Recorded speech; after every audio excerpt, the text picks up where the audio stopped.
வச்சுக்க விடாதீங்க. எல்லாருமே நடவடிக்கை எடுங்க. எல்லா அதிகாரி பேரும் நோட் பண்ணி வைங்க. இந்த நீதிமன்ற தீர்ப்பை காமிக்கிறோம். இதெல்லாம் வீடியோ எடுத்துருக்கோம். நீதிமன்ற உத்தரவை காமிச்சிருக்கோம். நீதிமன்றம் வந்து நிரந்தர தடை உத்தரவு கொடுத்திருக்கு.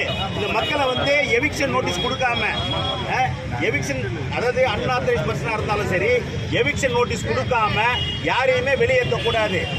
சமீபத்தில் நீதியரசர், சுப்ரீம் கோர்ட் தலைமை நீதியரசர் வந்து ஒரு நீதி தீர்ப்பில் சொல்லியிருக்காரு, மக்கள் வசிக்கிற அந்த இடங்களை புல்டோசரை வச்சு அடிச்சு விரட்டி காலி பண்ணாது கூடாது.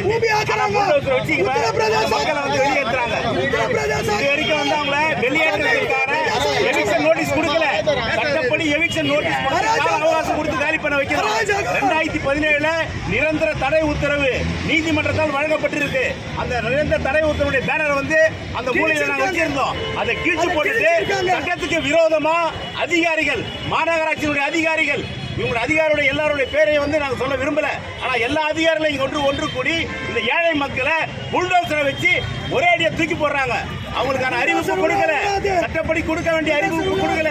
உச்ச நீதிமன்றம், உயர் நீதிமன்றம் தொடர்ந்து வலியுறுத்தியும் அந்த வழிகாட்டுதல் நெறிமுறைகளை கடைபிடிக்காம, நோட்டீஸ் அறிவிப்பு கொடுக்காம, சட்டத்திற்கு புறம்பா யாரோ ஒரு மூன்றாவது நபர்களுடைய நலனுக்காக இந்த மாநகராட்சி இந்த ஏழை மக்களை சட்டவிரோதமாக வெளியேற்றுகிறது. இதற்கு எதிரான போராட்டத்தை இந்த மக்கள் தொடர்ந்து நடத்த வேண்டும்.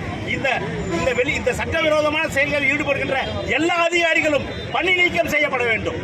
கோர்ட்டினுடைய உத்தரவை வந்து இந்த அதிகாரிகள் கொடுத்திருக்கிறார். நிரந்தர உறுத்து கட்டளை அதிகாரம், பர்மனன்ட் இன்ஜெக்ஷன், அவங்க வந்து வெளியேற்றக்கூடாது என்று 2017 நீதிமன்றம் தீர்ப்பு கொடுக்கிறது.